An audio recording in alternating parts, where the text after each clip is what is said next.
प्यारे बच्चों नमस्कार, स्वागत है आपका हमारे YouTube चैनल पे। बच्चों जो आज का वीडियो है वो एक कंटिन्यू है, यानी हम अपनी जो प्रीवियस वीडियो है उसको कंटिन्यू करेंगे। हम जो चैप्टर पढ़ रहे थे मेंटल मैथ्स का, यहाँ पे पढ़ रहे थे अपनी संख्याओं की जानकारी, वो भी हिंदी में मेंटल मैथ्स को सॉल्व करेंगे। तो अगले जो क्वेश्चन है हमारे 21 से 30 तक के क्वेश्चनों को हम सॉल्व करेंगे यहाँ पे। तो क्वेश्चन नंबर 21 कहता है एक नोटबुक में 48 पेज है, यानी जैसे नोटबुक होती है रजिस्टर टाइप का, उसके एक नोटबुक में 48 पेज है। कह रहे हैं कि अगर ऐसी 20 नोटबुक में कितने पेज होंगे। सिंपल सी है भाई, जैसे आपसे पूछा जाए एक टॉफ़ी का रेट 2 रुपये, तो 2 का 4 हो जाएगा, 3 का 6, तो बस मल्टीप्लाई करना है हमारे को यहाँ पे। तो देखो बेटा सॉल्यूशन, तो हम ऐसे भी लिख सकते हैं कि एक नोटबुक में कितने बेटा, एक नोटबुक में पेज कितने बेटा, ठीक है, ये है हमारे 48, ठीक है। तो कितनी नोटबुक में निकालने बेटा हमारे को, 20 नोटबुक में कितने होंगे, कितने होंगे बेटा, 20 गुणा 48, और ये आ जाएगा आपका 960 पेज, ठीक है बेटा। सिंपल से 48 दूनी 96 होता है और 0 पीछे रह गया हमारा, ठीक है।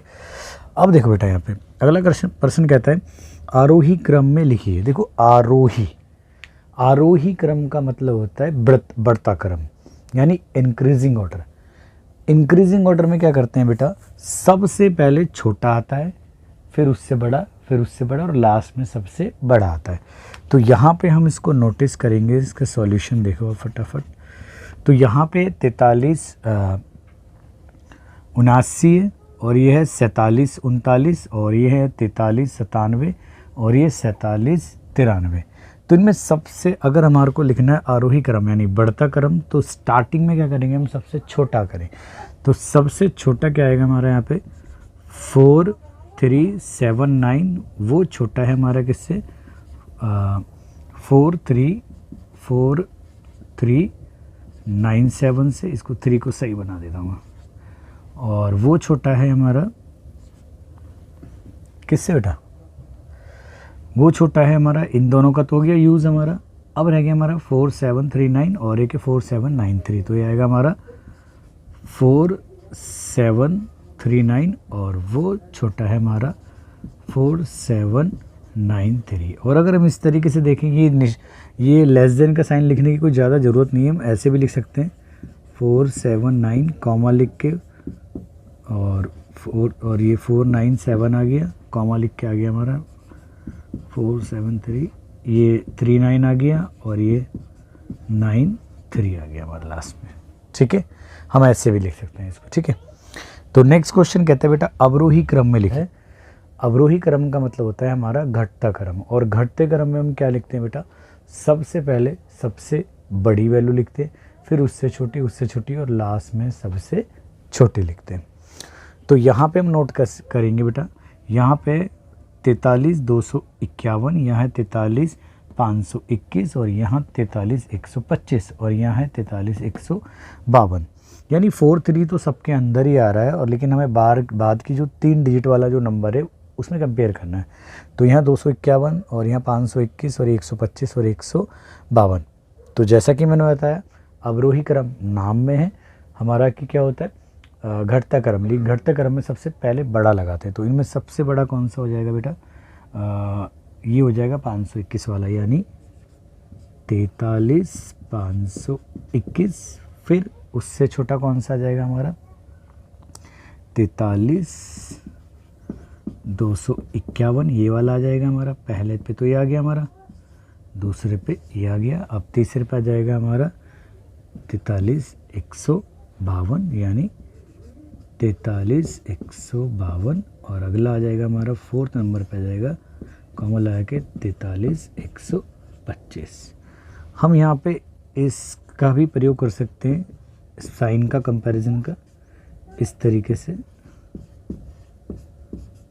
ये ज़रूरी नहीं है, लेकिन फिर भी मैं आपको समझा देता हूँ। बुक में आंसर अगर इस तरीके से दिया हो तो आप ध्यान से लिख सकते हो, ठीक है।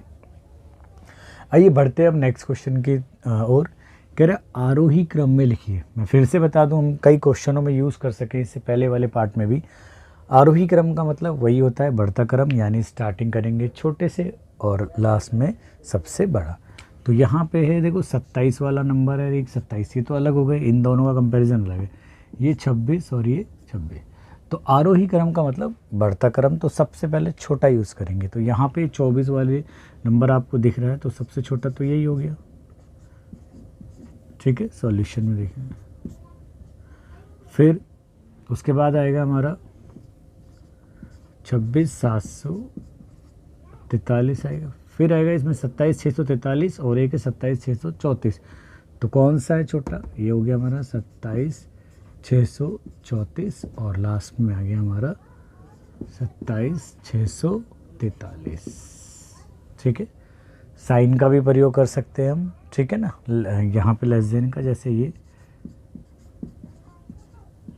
लेस देन का साइन लगा देंगे हम,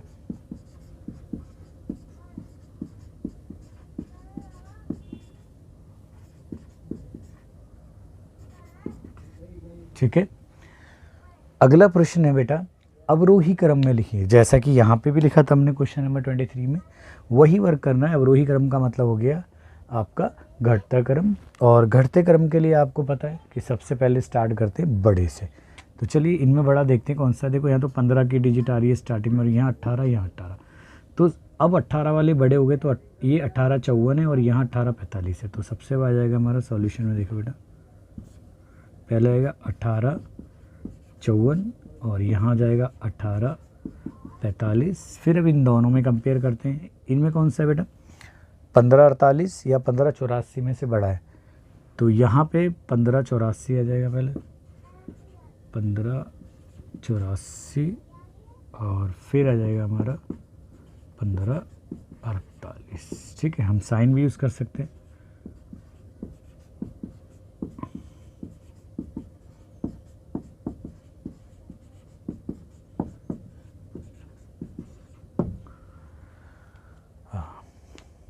तो सिंपल थे क्वेश्चन। आई होप आपको क्वेश्चन समझ में आएंगे। आप जल्दी से इनको नोट कीजिए, मैं अगले प्रश्न आपको हल करा दूँ। चलिए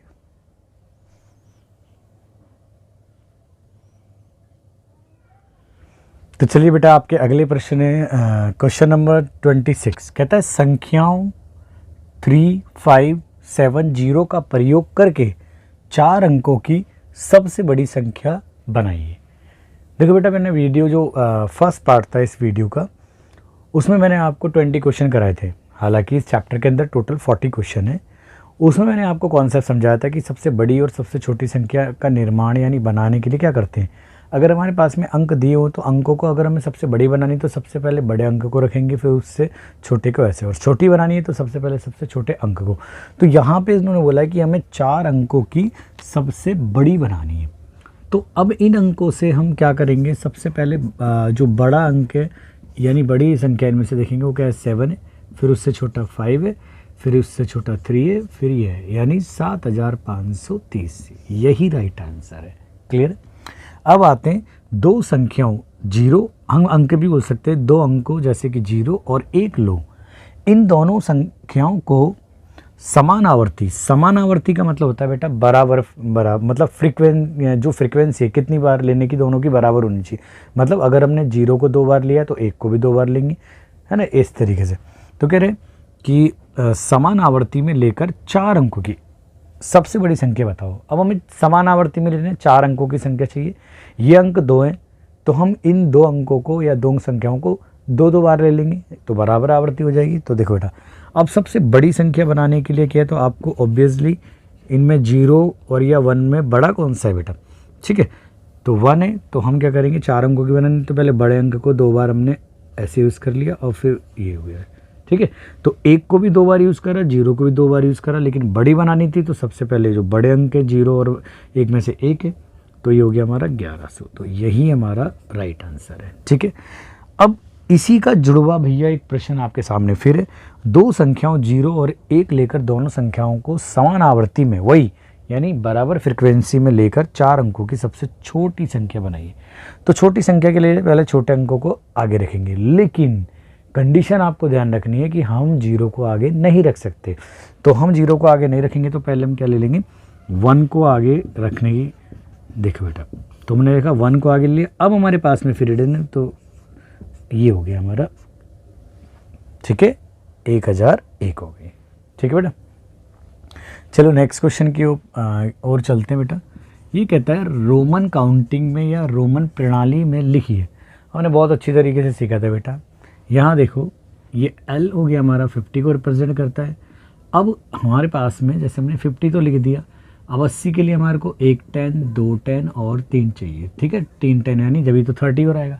अब अगर हम इन सिंबलों के लेफ्ट में लिखते हैं तो उसका मतलब होता है बड़े नंबर में से वो घटाएंगे, और राइट में लिखते हैं तो बड़े नंबरों में ऐड होगा। तो यहाँ पे हम लिख देंगे ये रहा 10 और ये रहा 10 और ये रहा 10। तो ये ही हमारी रिक्वायर्ड नंबर है 80। यानी हम 80 को रोमन काउंटिंग में कैसे लिख सकते हैं? ठीक है, यानी ये हो गया हमारा L, यानी 50 में 10 60 फिर 10 70 फिर 10 80 हो गया। ठीक है, अब अगला प्रश्न है, देखो बेटा, ये वर्ड प्रॉब्लम के फॉर्मेट में है, यानी शब्दों के रूप में, एक कथन के रूप में दे रखी है। कह रहा रोहित का मासिक वेतन, मासिक मतलब रोहित एक व्यक्ति है और उसकी जो महीने की जो सैलरी है, वेतन जो है वो 20,975 है। ठीक है, और रीना का जो मासिक वेतन है वो 15,875 है। ठीक है, दोनों का मासिक वेतन का अंतर क्या होगा? अंतर का मतलब होता है बेटा डिफरेंस। जैसे मैंने आपको बोला कि आप पे एक फ्रेंड है, उसके पास में 30 रुपये और आपके पास में 50 रुपये, तो 30 और 50 का डिफरेंस, यानी ज़्यादा वाले में से 50 में से 30 सब्ट्रैक्ट करो तो 20 आएगा। अब यहाँ पे हमें डिफरेंस निकालना है दोनों की मासिक वेतन का। तो यहाँ पे जो डिफरेंस आएगा, जो अंतर आएगा वो आएगा, देखो बेटा कितना आएगा, 20,975 में से हम क्या घटा देंगे, 15,875। अब इसको दिमाग में रखना है, तो दिमाग में कैसे कैलकुलेशन करोगे इसके? देखो बेटा, ये 20,000 है, ये 15,000 है। 15,000 अगर 20,000 में से सब्ट्रैक्ट करेंगे तो जाहिर सी बात है कितना आएगा बेटा, 5,000 तो है, यानी 5,000 हमारे पास में है। अब ये 975 में से 875 घटाने, भाई 75 से 75 गया और 900 में से 800 गया तो 100, यानी 5,000 और 100, यानी ये 5100 हो गया हमारा। तो ये रुपए में होगा, यानी हम रुपए में भी लिख सकते हैं इसको। तो ये रुपए में देखें तो 5100 रुपये का हमारा मासिक जो वेतन है दोनों का, उनमें अंतर आ रहा है। ठीक है, आई होप आपको क्वेश्चन ठीक तरीके से समझ में आए होंगे। तो चलिए इसके वीडियो के एक अंतिम पार्ट में मिलते हैं नेक्स्ट क्लास में, जिसमें हम अगले 30 से यानी 30 के बाद के यानी 31 से 40 के क्वेश्चनों का सॉल्यूशन कॉन्सेप्ट के साथ और बिना पेन और पेपर के साथ से करेंगे। फिर ये चैप्टर फिनिश हो जाएगा, क्योंकि इसके अंदर टोटल 40 ही क्वेश्चन है। चलिए बेटा, तो thanks for watching this video. चलिए बेटा।